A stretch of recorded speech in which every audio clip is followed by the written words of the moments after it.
No nii, läks jah? Jah. No nii, aga siis tere tulemast Eestisse infopäevale.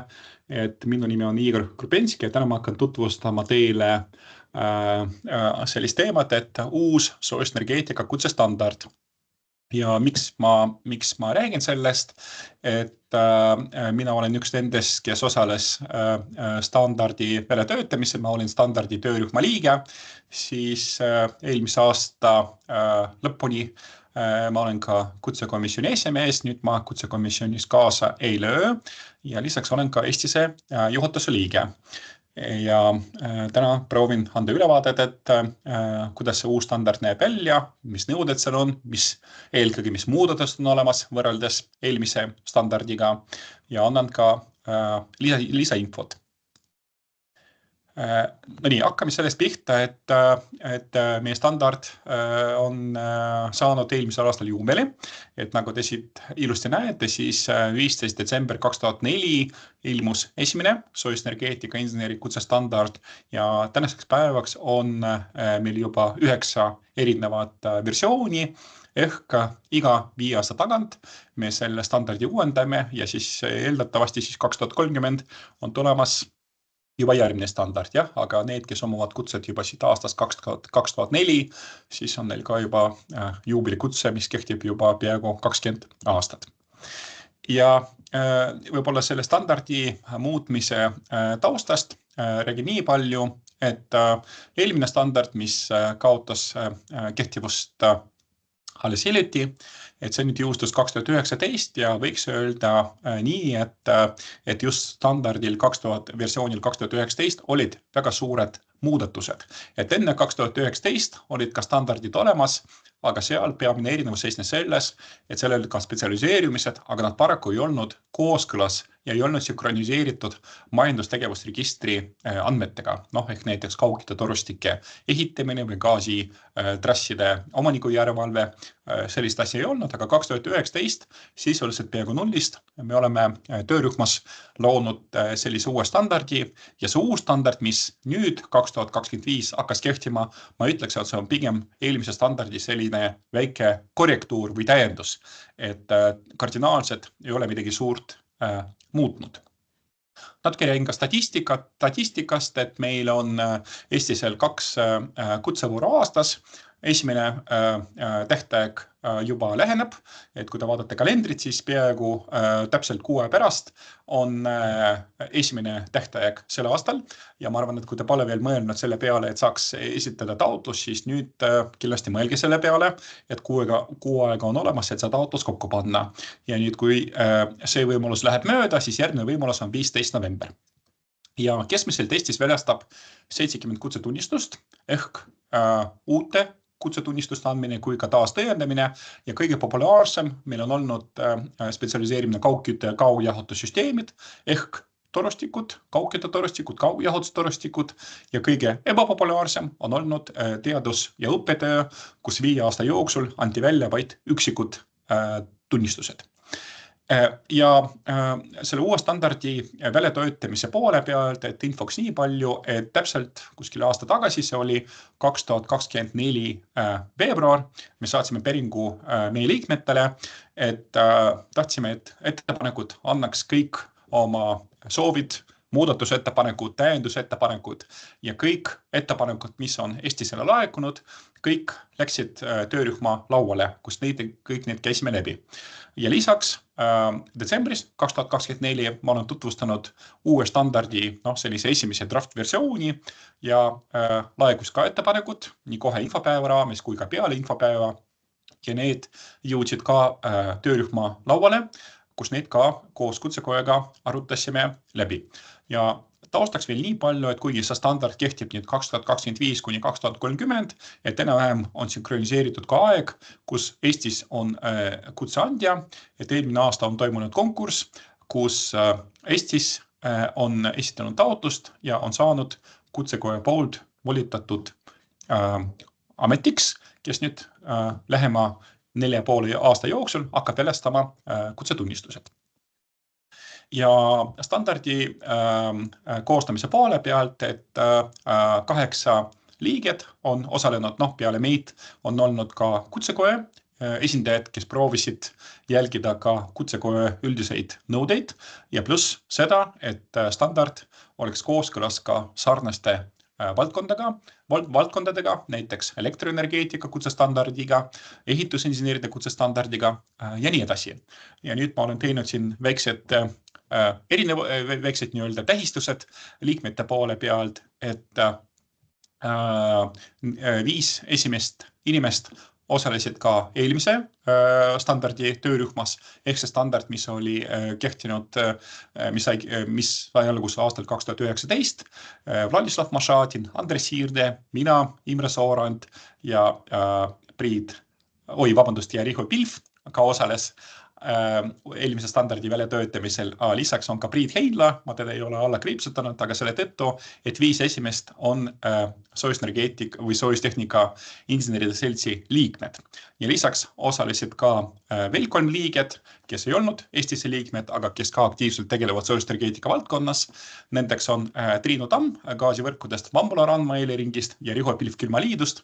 Aga see on ka tingitud sellest, et peale nii-öelda võib-olla tuttavaid spetsialiseerimisi. Meil on olemas ka veel üks spetsialiseerimine, mis on seotud gaasivaldkonnaga ja seal oli väga oluline ära kuulata, mida soovivad gaasivaldkonna inimesed.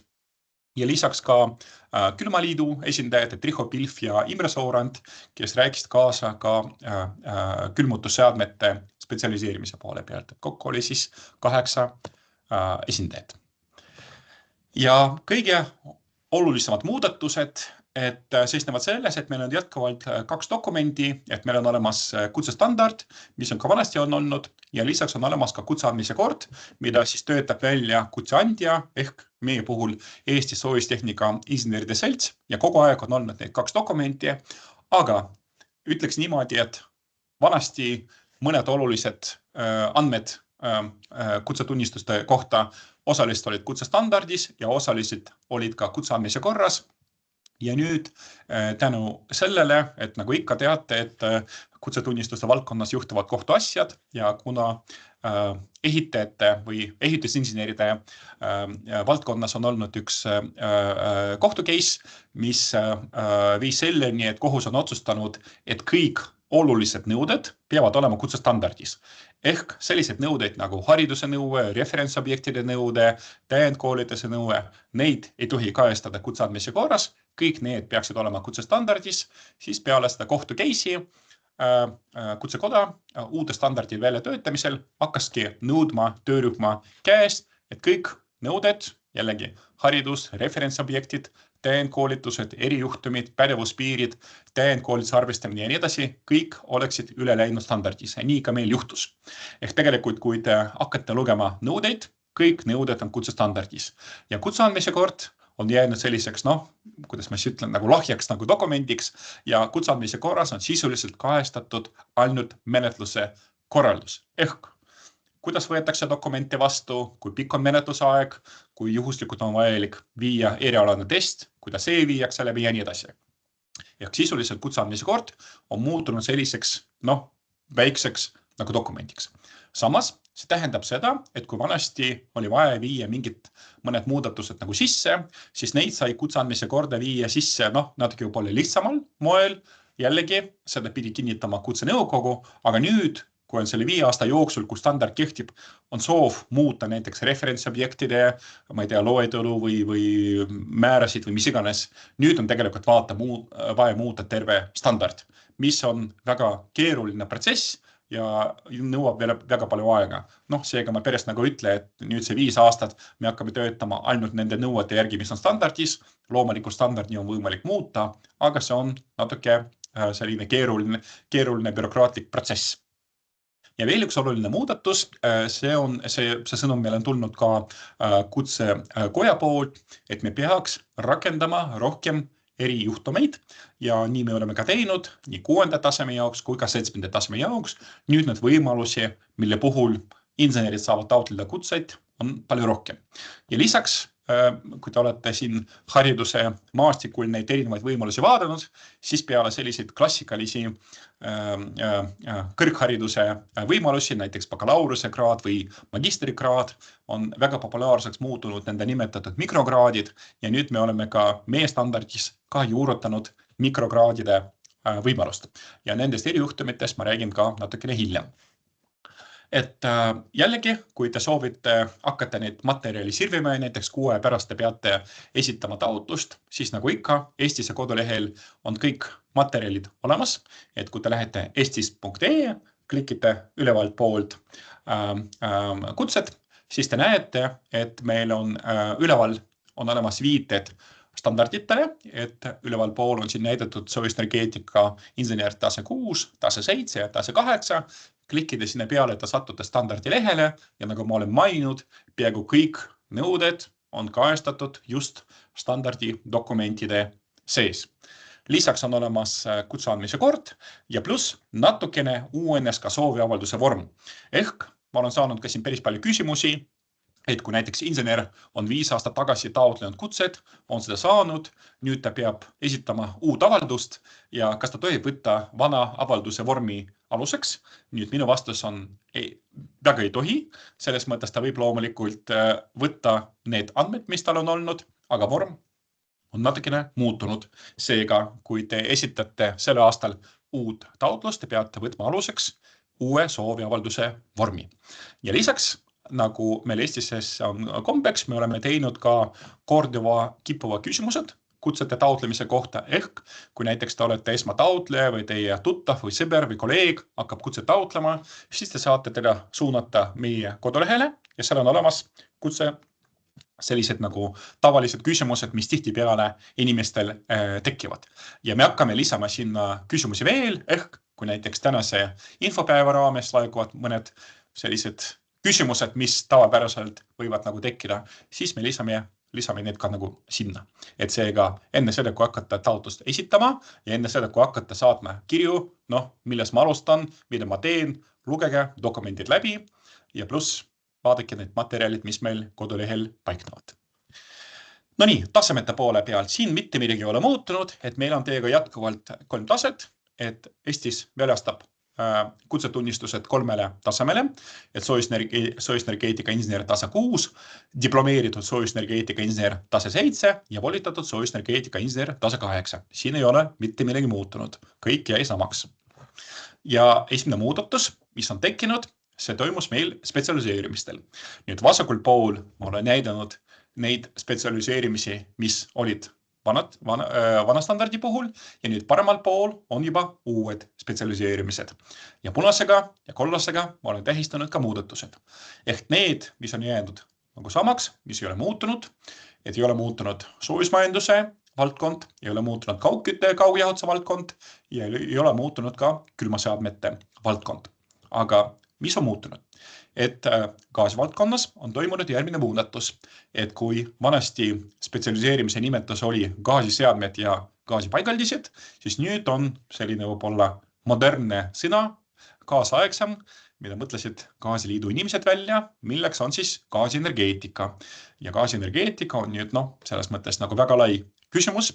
Me oleme töörühmas ka arutanud, ehk näiteks hakkab hoogu üles võtma ka vesinik, ja äkki peaks tegema ka eraldi spetsialiseerimise vesiniku jaoks, aga tänase päeva seisuga me oleme kokku leppinud, et kui on tarvis vesiniku jaoks mõningaid tegevusi teha, siis need võivad minna gaasienergeetika sisse ja siis, kui turul midagi peaks muutuma, siis võib-olla tekib täiendav spetsialiseerimine vesiniku kohta. Lisaks me oleme pannud 2 spetsialiseerimist kokku. Ma pean tunnistama üles, et selle 5 aasta jooksul, kus me oleme neid kutsetunnistusi väljastanud eelmise standardi kohta, on laekunud väga palju küsimusi, mille poole peal siis erinevad soojusseadmissüsteemid ning soojusallikad ja soojuskeskused. Et see esialgne idee seisnes selles, et soojusseadmed ja süsteemid on sellised suured katlad, suured soojusenergeetika süsteemid, aurutrassid, kuivatid ja nii edasi, aga soojusallikad ja soojuskeskused on pigem kohalikud ehk lokaalsed katlad, näiteks eramaja-katlad, paarismaja-katlad, soojussõlmed ja nii edasi. Aga kuna segadusi oli väga palju ja me nägime ka, et võib-olla turul ei ole nii palju inimesi, kes tegelevad nende mõlema erineva valdkonnaga, siis me oleme põhimõtteliselt nagu pannud neid kaks asja kokku, ehk tegelikult sellest kahest spetsialiseerimisest on tekkinud üks, mille nimetuseks on soojusseadmed, soojusallikad ja soojuskeskused. Ja veel üks muudatus, mille me oleme spetsialiseerimistele ära teinud, on teadus- ja õppetöö. Et jällegi, omal ajal mõte oli selline, et ülikooli lektorid, ülikooli teadlased saaksid endale ka kutsetunnistust, aga turuolukord näitas seda, et väga suur huvi selle vastu ei olnud, et me 5 aasta jooksul oleme saanud vaid üksikuid taotlusi teadus- ja õppetöö spetsialiseerimistele ja vastavalt kutsekoja juhistele, et kui spetsialiseerimine ei ole turul vajalik, siis pole mõtet seda ka üles hoida, ehk teadus- ja õppetöö kadus ära. Ja nüüd valitavad osad, siin on toimunud ka muudatused ja nüüd ma räägin muudatusest, mis on tekkinud kõikide spetsialiseerimiste puhul, välja arvatud gaasienergeetika. Et gaasienergeetika kohta tuleb mul järgmine slaid. Ja need samamoodi vasakul on näidatud neid valitavad osad, mis kehtisid eelmise standardi puhul ja paremal pool on juba uus versioon ja punasega ja kollasega on näidatud muudatused. Ehk, mis on jäänud samaks? On jäänud samaks ehitustegevuse juhtimine, on jäänud samaks omaniku järelevalve ja on jäänud samaks ka käidu korraldamine. Mis muudatus me oleme teinud? Et esimene muudatus seisneb projekteerimises. Kui vanasti valitava osa nimetus oli ehitise projekteerimine, nüüd me oleme teinud niimoodi, et selle valitava osa nimetus on projekteerimine, sealhulgas projekteerimise juhtimine. Seda me oleme üle võtnud ehitusinseneride käest, kuna ehitusinseneridel on see väga levinud. Kui näiteks ehitatakse mõni suur objekt, siis peale neid insenere, kes reaalselt loovad nagu lahendusi, joonistavad, arvutavad ja nii edasi, on olemas ka projekteerimise juht, kes omavahel koordineerib neid osasid, võtab kooskõlastused, võtab ehitusloa ja koordineerib kogu protsessi. Ja samamoodi nüüd me oleme tekitanud ka sellist võimalust projekteerimise projektijuhtide jaoks, ehk need inimesed, kes juhivad projekte soojusenergeetika valdkonnas, neil on võimalik ka saada kutsetunnistust selle valitava osa järgi. Ja pluss me oleme ka kokku pannud, et kui vanasti oli ehitusprojekti ekspertiis kui eraldiseisev valitav osa ja oli ka ehitusaudit, nüüd me oleme need kaks asja kokku pannud ja pigem eesmärk seisnes ka selles, et tuleb tunnistada üles, et ega soojusenergeetika valdkonnas liiga tihti ei tellita ehitusprojekti ekspertiisi ja väga raske oli ka määrata, kes kvalifitseerub antud valdkonna kohta, kuna tihtipeale tellijatel ei ole kas rahalist huvi näiteks, et tellida ekspertiise või ei ole see seaduse järgi nagu nõutud. Seetõttu me oleme pannud kokku need kaks valitava osa ja nüüd on meil valitav osa ehitusprojekti ja ehitiste ekspertiis ehk ühine ekspertiis, mis kehtib nii rajatiste kohta kui ka ehitusprojektide kohta. Ja nüüd muudatus, mis on tekkinud gaasienergeetika valdkonnast, nagu näete siin kollaseid ja punaseid kirju on natukene rohkem. Jällegi see kehtib ainult gaasienergeetika valdkonna kohta, ehk näiteks kaugkütte, külmaseadmed ja nii edasi, sellist asja ei ole. Jällegi vasakul pool on need asjad, mis on vanasti olnud ja paremal pool on need asjad, mis on nüüd kehtivad. Ja nagu te näete, siis on jäänud samaks ainult üks valitav osa, milleks on omaniku järelevalve, aga muud on muutunud. No nii, sarnaselt teiste spetsialiseerimistega on kokku pannud ehitusprojekti ekspertiis ja ehitusaudit. Nüüd selle valitava osa nimetuseks, nagu te siin teises punktis näete, ehitusprojekti ja ehitise ekspertiis. Ja lisaks on tehtud samasugune täiendus, ehk nüüd saavad kutsetunnistus kätte ka projekteerimise projektijuhid, ehk on olemas projekteerimine, sealhulgas projekteerimise juhtimine. Aga nüüd on olemas veel üks oluline muudatus, mis jällegi kehtib ainult gaasienergeetika valdkonnas ja see pigem puudutab ehitust ja käitu. Nagu te näete, nüüd on tekkinud kaks valitava osa ehituses, et ehitustegevuse juhtimise asemel on olemas ehitusjuhtimine, aga lisaks on tekkinud veel üks valitav osa, mille nimetuseks on ehitustegevuse ja hoolduse korraldamine. Ehk tegelikult, nagu te näete, et põhimõtteliselt nii ehitus kui ka käit on pannud kokku ja nüüd kui te tegelete ehitamisega gaasivarustuse valdkonnas, siis te saate valida, kumba valitava osa te võtate. kas ehitusjuhtimine või ehitustegevuse hoolduse korraldamine. Ja see muudatus tuligi Eesti Gaasiliidu esindajate ettepanekul ja peamine põhjus, miks nad seda ära toonud, seisnes selles, et gaasi valdkonnas on olemas selline väga selgelt jaotatud vahemik, et on olemas projektijuhid ja on olemas ka objektijuhid. Ehk tegelikult ka siin eesmärk oli selline, et ühe valitava osa saavad endale projektijuhid ja teise valitava osa saavad endale objektijuhid. Ja nii nad hakkavad neid nagu eristama. Ja see on ka standardis ilusti välja toodud. Ja nüüd veel üks dokument, mis meil on ka varasemalt olnud. Need on pädevuspiirid. Ehk iga valdkonna kohta välja arvatud soojusmajandus. Soojusmajanduse kohta sellist tabelit ei ole, aga teiste spetsialiseerimiste kohta on olemas selline tabel, mis ütleb, mis valitavaid osasid, mis on siin Y-teljel, saavad teha, mis taseme inseneerid, mis on siin X-teljel. Ja kollasega ma olen ära toonud need muudatused, mis on tekkinud. Ehk kui ei ole kollane, siis on jäänud samaks, mis on olnud vana standardi järgi. Hakkame nüüd spetsialiseerimisest kaugkütte ja kaugjahutussüsteemid pihta. Siit te näete, et eristus on näidatud ja viidatud vastavalt kutsestandardile, kutsestandardile, vaid EVS standardile ja selleks on EVS EN 13941 ja selles standardis on ära toodud eristus kaugkütte ja kaugjahutuse torustike klasside kaupa. Kui te puudute selle valdkonnaga, te teate, et meil on olemas 3 klassi, A-klass, B-klass ja C-klass. Ja nüüd ongi siin ära toodud need erinevad tegevused, mida saavad teha insenerid nii-öelda teatud tasemetega. Ja kui ma niimoodi lühidalt võtan kokku, siis jaotus on selline, et kõik kaugkütte ja kaugjahutuse torustikud läbimõõduga DN300 kaasa arvatud ja väiksemad, need on A- või B-klassi torustikud. Ja kaugkütte ja kaugjahutuse torustiku läbimõõdud DN350 kaasa arvatud ja suuremad, need on C-klassi omad.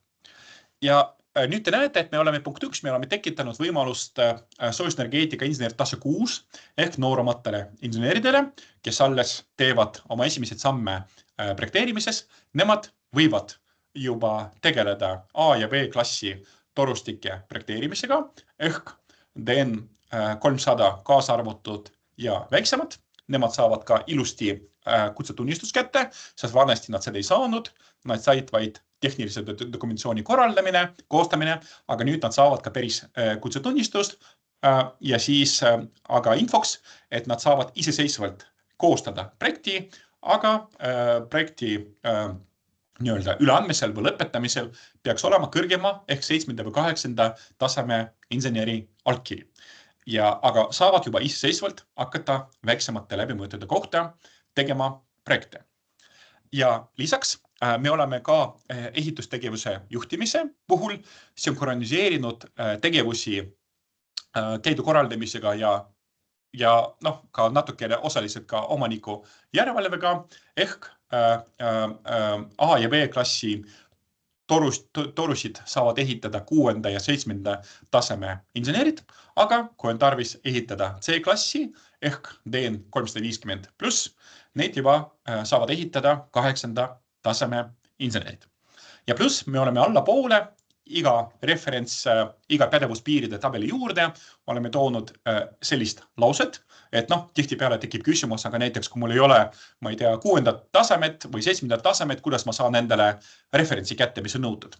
Seetõttu me oleme pannud kirja sellise märkuse, et piiranguid ületatavaid tööd või vastutava taseme soojusenergeetika insener teha ainult kõrgema kutsetasemesega soojusenergeetika inseneri juhendamisel ja vastutamisel. Ehk tegelikult on võimalik teostada neid tööd, aga teie tööd peaks kontrollima ja kinnitama järgmise taseme insener. Nüüd järgmine valitav või spetsialiseerimine on meil soojusseadmed, soojusallikad ja soojuskeskused. See on meil enam-vähem jäänud samaks, mis oli vana standardi puhul. Nagu te siit ilusti näete, siis siin on mängitud selliste parameetritega nagu töötemperatuur ja töörõhk. Ja siis vastavalt sellele töötemperatuurile ja töörõhule on võimalik siis eristada, mis tegevusega saavad tegeleda insenerid. Ehk projekteerida, teha ekspertiise, juhtida ehitustegevust, teha käidukorraldamist ja omanikul järelevalvet. Ja nagu kõikide teiste spetsialiseerimiste puhul 8. taseme insener saab teha kõike, 7. taseme insener saab peaaegu kõiki teha, vaid teatud piirangutega projekteerimises, ekspertiisis ja omaniku järelevalves ja juba 6. taseme insener saab ka juba mõningaid tegevusi teha, aga välja arvatud ekspertiis ja välja arvatud järelevalve, kus on nõutud kõrgem tase. Nüüd järgmine on meil gaasienergeetika. Nüüd, kui teiste spetsialiseerimistes oli seotud kõik torustiki näiteks läbimõõduga või temperatuuriga, siis siin on ära toodud gaasitorustike kategooriate järgi see eristus. Ma arvan, et need, kes puudutavad gaasiga kokku, nad teavad väga hästi, et A ja B kategooria gaasipaigaldised, need on torustikud ja rajatised, mis on töörõhuga kuni 5 baari, siis D-kategooria, see on siis ülekandevõrk, mis on meil Eestis Eleringi vastutusalas ehk 16 baari pluss. C-kategooria on siis selline vahepealne rõhk, et siis nagu 5–16 baari. Ütleks niimoodi, et väga levinud kategooria meil ei ole, mõned üksikud torud on meil olemas, näiteks Iru elektrijaamas, Nitroferdis ja nii edasi. Ja siit te näete, et jällegi Gaasiliidu esindajad on teinud sellise ettepaneku, mis on ikka kinnitatud kutsenõukogu poolt, et sisuliselt 7. tase saab teha kõiki tegevusi gaasi valdkonnas, ehk projekteerida, ehitada, teostada järelevalvet ja nii edasi, välja arvatud ekspertiis. Ja näiteks ka 6. taseme insener saaks ka teostada ehitustegevust ja hooldust gaasienergeetikas, aga näiteks ehitusjuhtimist on võimalik teha vaid A ja B kategooria paigaldistele ehk nendele, mis asuvad linna sees. Ja lisaks on tekkinud ka võimalus teostada A ja B kategooria gaasipaigaldiste projekteerimist, aga just tarbija jaoks ehk kinnistusisene gaasitorustik näiteks, katel ja nii edasi ja näiteks hoone sisene gaasimõõdusel. Ja veel üks oluline muudatus, see on nüüd tulnud Eesti Külmaliidu esindajate poolt, et see muudatus on väga oluline, kuna nüüd selle uue standardi järgi enam ei ole 8. taset. Ehk on võimalik saada kutsetunnistus külmaseadmete valdkonnas 6. tasemele ja 7. tasemele, aga 8. tasemele kutset enam ei ole. Ja miks? Põhjus on väga lihtne, et kui Eesti Külmaliit töötas välja pädevuspiiride tabelid, siis selle pädevuspiiride tabeli puhul ei olnud eristust 7. ja 8. taseme pädevuspiiride vahel, ehk tegelikult nii 7. kui 8. tase sai teha kõiki asju, siis seetõttu Kutsekoda ja Külmaliit on jõudnud koostöös seisukohale, et kui 7. taseme insener saab juba teha kõiki vajalikke tööd külmutusseadmete valdkonnas, siis pole mõtet eraldi pidada 8. taseme inseneri, et siis tegelikult jah, kui te hakkate taotlema või taas teendama kutset külmaseadmete valdkonnas, siis jah, 8. taset ei eksisteeri.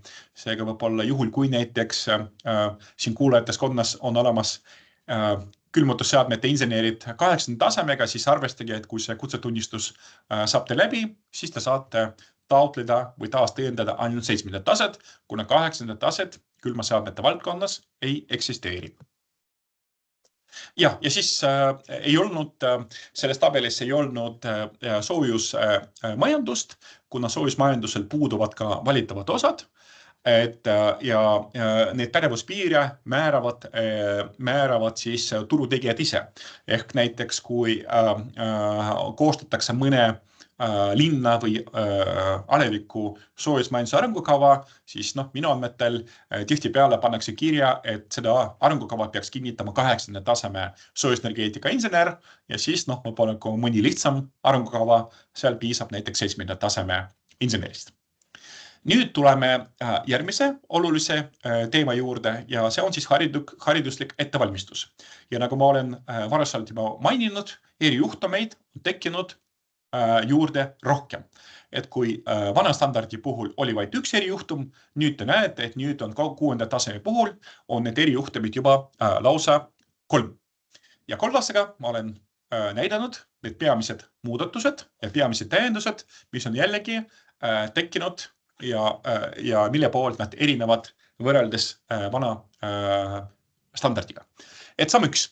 Et kui te mäletate, siis vanasti oli selline nõue, et kui noor insener saab bakalaureuse kraadi, ta pidi taotlema, ta sai taotleda 6. kutsetaset alles 2 aasta pärast, kui bakalaureuse kraad oli käes ja põhjus näis selles, et alles siis, kui noor insener lõpetab ülikooli, alles siis ta hakkab erialaselt nagu tööle. Aga mina kui ka Tallinna Tehnikaülikooli õppejõud võin teile kinnitada, et mõned noored on väga aktiivsed, nad juba töötavad paralleelselt ülikooliga ja nüüd on läinud sisse selline punkt, ehk on küll nõutud 2-aastane töökogemus, aga antud töökogemust noor insener saab saada ka kooli ajal. Ehk ma loodan, et jällegi noored on sellised pühendunud õpingutele, aga kui nad suudavad paralleelselt õppida ja paralleelselt töötada, siis tegelikult kohe bakalaureuse kraadi saamisel neil on võimalus kohe taotleda kutset. Ja lisaks, see oli ka kutsekoja soovitus, mida me oleme sünkroniseerinud teiste valdkondadega, me oleme natukene lastnud alla lati täiendkoolituse punkti puhul, siis vanasti oli nõutud 80 täiendkoolituse punkti, nüüd te näete, et igal pool on 60 TP-d. Ehk tegelikult vanasti oli erinevate erijuhtumite puhul ja peamise taotlemise nõue puhul oli 80 TP, nüüd on 60 TP. Nüüd erijuhtum 1. Tegelikult see erijuhtum ei olnud meil eraldi kirjas, aga see ka kehtis. Nüüd me oleme seda mõnes mõttes nagu lihtsalt seadustanud ja pannud kirja, et Haridus-Teadusministeeriumi juhend ütleb seda, et kui keegi on saanud kutse või keskeriharidust üldkeskhariduse baasil, siis see haridus on võrdsustatud, või tegelikult ei ole võrdsustatud, juhendis on kirjas, et sel juhul selle hariduse omanik saab kandideerida tööle, kus on nõutud bakalaureuse kraad. Ja see on ka kutsekoja juhiste järgi sinna pannud, et kui keegi on lõpetanud keskeri haridusõppe, 4-aastase keskeri haridusõppe enne aastat 2002, ja väga oluline, et see on tehtud üldkeskhariduse baasil, mitte põhihariduse baasil. Ehk see tähendab seda, et kui te olete omal ajal lõpetanud 11 või 12 klassi ja siis läksite õppima keskeriharidust, siis seda saab võrdsustada bakalaureusõppega. Aga kui te olete vana süsteemi järgi lõpetanud 8 või 9 klassi ja siis läksite õppima keskeriharidust, siis paraku kutset ei saa. See on väga oluline ja see kehtib kõikide tehnika valdkondade puhul, mitte soojusenergeetika, vaid igal pool. Nüüd erijuhtum 2 on sisuliselt nagu jäänud nagu samaks, mis ka vanasti on olnud, et kui teil ei ole soojusenergeetika alast kõrgharidus, aga on olemas muu tehniline rakenduskõrgharidus või bakalaureuse kraad, siis pikka töökogemuse ja täiendkoolituse puhul teil on ka võimalik kutsetunnistus nagu saada. Ja me oleme tekitanud ka erijuhtumit number 3 ja see ütleme niimoodi, see märkus või selline soov on tulnud mitme ettepaneku koostaja poolt ja seda ka pooldas ka kutsekoda, et meil turul on olemas väga palju insenere, kellel paraku ei ole tehnilist kõrgharidust, aga kes tegelevad selles valdkonnas juba väga pikalt, siis nüüd on võimalik ka muu kõrghariduse baasil saada ka 6. kutsetasemed. Ehk näiteks, kui on olemas IT-haridus, juuraharidus, majandusharidus ja on olemas väga pikk töökogemus, et 10 aasta jooksul on insener omab head kvaliteetset vähemalt 7-aastast tööd ja omab ka täiendkoolitus, siis nüüd on võimalik ka taotleda ka 6. kutsetaset. Ja nüüd hariduslik ettevalmistus taas 7. Ja nüüd, kui te omate soojusenergeetika alas magistrikraadi või sellega võrdsustatud haridust, siis tähendab seda, et see on vana 4-aastane bakalaureuse õppe või 5-aastane bakalaureuse õppe, mis on võrdsustatud magistrikraadiga, siis te saate taotleda 7. taset, aga Nüüd 2 erijuhtumit, et vanasti oli vaid 1 erijuhtum, nüüd me oleme teise juurde tekitanud. Et samm 1, teil on olemas tehniline magistrikraad, ehk näiteks üldehituse valdkonnast või näiteks veekanali valdkonnas või näiteks teedeehituse valdkonnas. Ja vanasti oli kirjas, et juhul kui soojusenergeetika ainete maht on piisavas mahus, aga see piisavas mahus oli selline, ma ütleks, et väga objektiivne nagu määr, ehk ma tean, et paljud hindamiskomisjonid on jäänud nagu sellega hätte, et kus jookseb nii-öelda piisav maht. Ja nüüd me oleme pannud kirja täpse arvu, ehk kui te lõpetate tehnilise magistrikraadi ja teie selles ülikooli õiendis peaks olema vähemalt 48 EAP-d soojusenergeetika aineid. Ehk näiteks termodünaamika, hüdrogaasimehaanika, soojusmajandus, soojusenergeetika ja nii edasi. Ehk te võtate oma õiendi lahti ja vaadate, kui paljud ained vastavalt antud nõuetele ja siis, kui seal on vähemalt 48 EAP-d ja on täidetud muud nõuded, näiteks 4-aastane kogemus 6 aasta jooksul, täiendkoolitused ja nii edasi, siis teil on võimalik ka taotleda 7. kutsetaset. Ja nüüd me oleme tekitanud veel täiendava võimaluse. Kutsekodega mainis meile, see on väga levinud teiste sarnaste valdkondade puhul.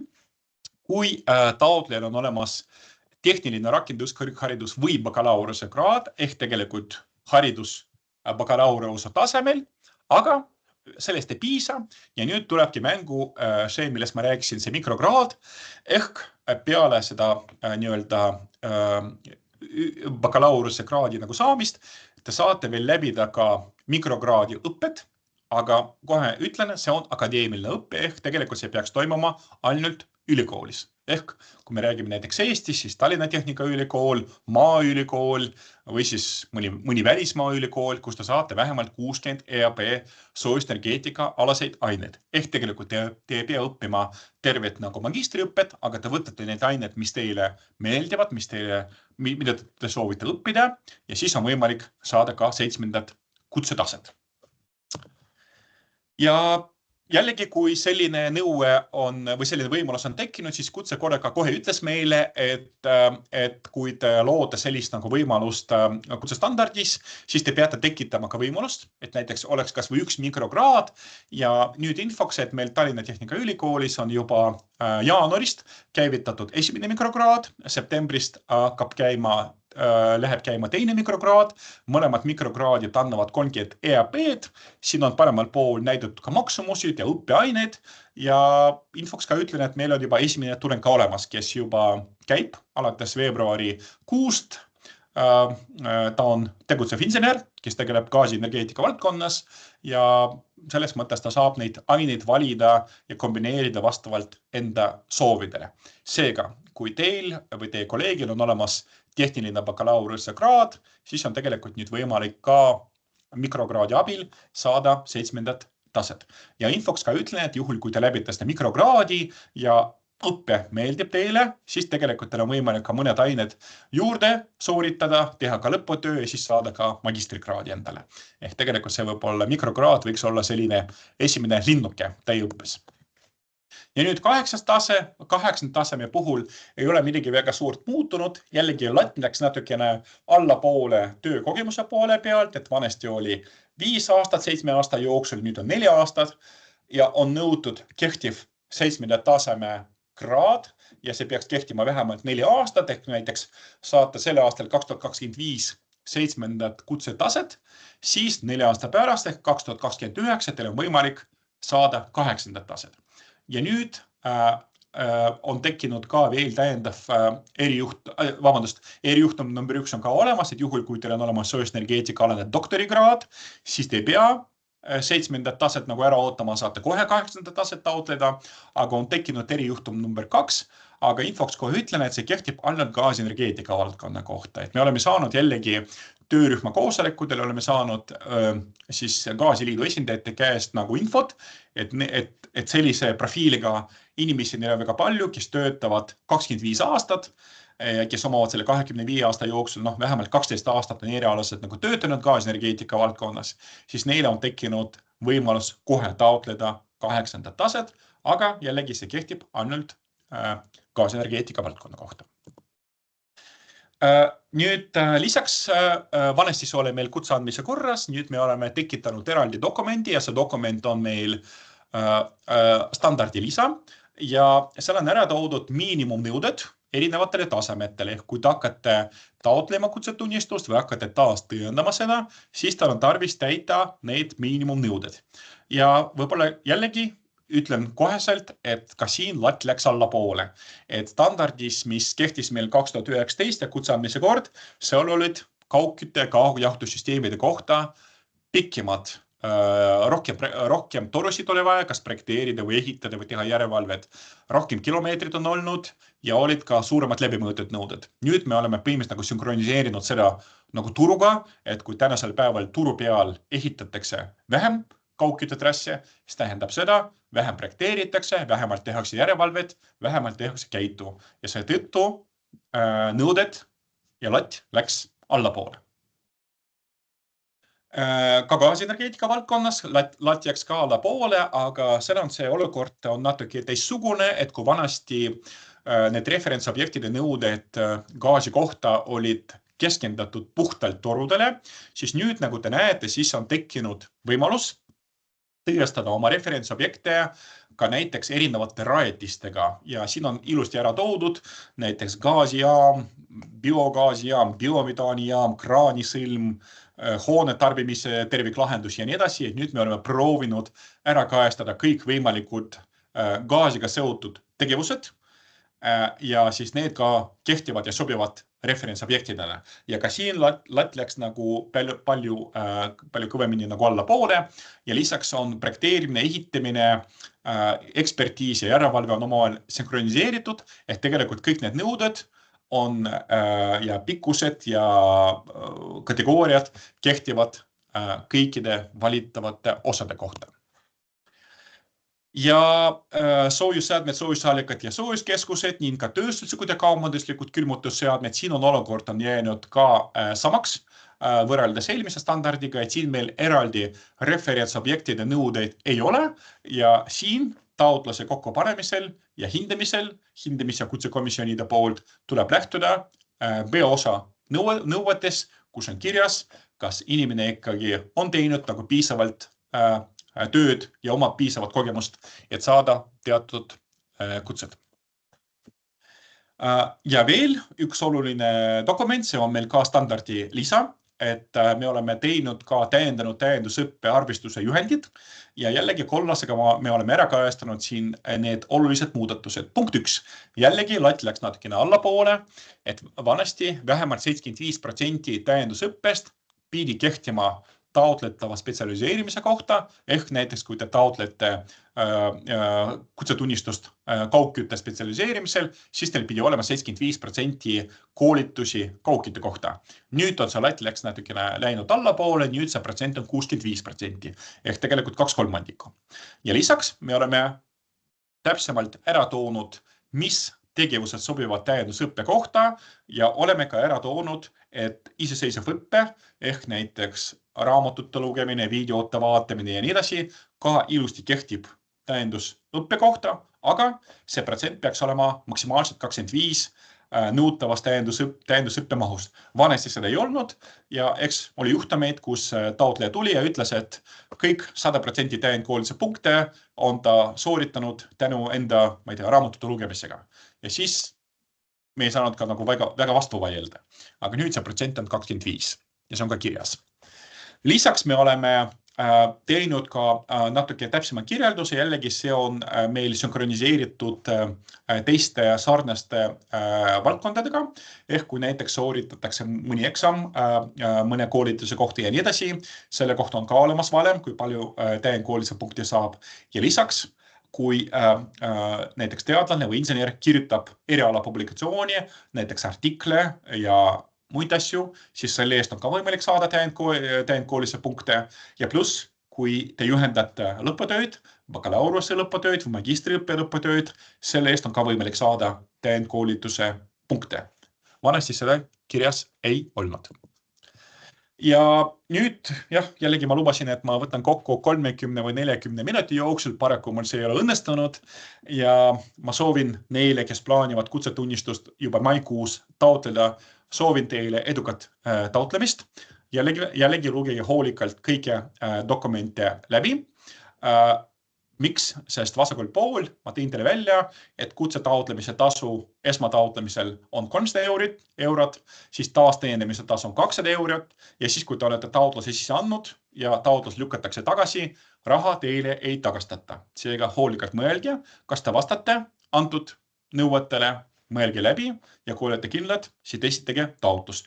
Ja jällegi ma väga soovitan teile, et valmistage see taotlus varakult, sest ikka on tulnud taotlusi, mis on tehtud niimoodi üle jala, nagu viimasel õhtul või viimasel ööl isegi ja on näha, et ei olnud nagu väga kvaliteetne ja selle tõttu ta võib olla lükatud tagasi. Ja nagu ma teile juba varasemalt ütlesin, siis Eestis on kutseandja perioodil 2024 kuni 2029 ja selle perioodi kohta, selle 5-aastase perioodi kohta on kinnitatud kutsekomisjoni koosseis, mis menetleb taotlusi ja ma arvan, et neid inimesi te kindlasti väga hästi tunnete, aga ma veel kord kordan neid nimesid, et Andrei Melnik, Smart Engineering OÜ-st, pikaaegne, väga pika kogemusega soojusenergeetika spetsialist ja ettevõtte juht, siis Hein Dengo, Eesti üks parimatest spetsialistides soojussõlmede valdkonnas, Kaspar Kasepõld, kaugkütte ja gaasi valdkonna projekteerija ettevõttes HeatConsult, Vladislav Mašatin, kes on meie seltsi juhatuse liige, aga lisaks ka üks Adven Eesti juhtidest ja lisaks meil on olemas ka nii soojusenergeetik kui ka riigi esindaja ühes rollis, kelleks on Jaku Reinaste, kes töötab Majandus- ja Kommunikatsiooniministeeriumis ja selline siis võimas kutsekomisjon hakkabki teie taotlusi menetlema 2 korda aastas. Ja peale kutsekomisjoni on lisaks olemas ka hindamiskomisjonid iga spetsialiseerimise kohta. Neid nimesid me paraku ei avalikusta just selle tõttu, et võib-olla ei tekiks mingit mõju nende hindamiskomisjoni liikmete kohta. Aga need on kõik väga väärikad spetsialistid ja väärikad insenerid.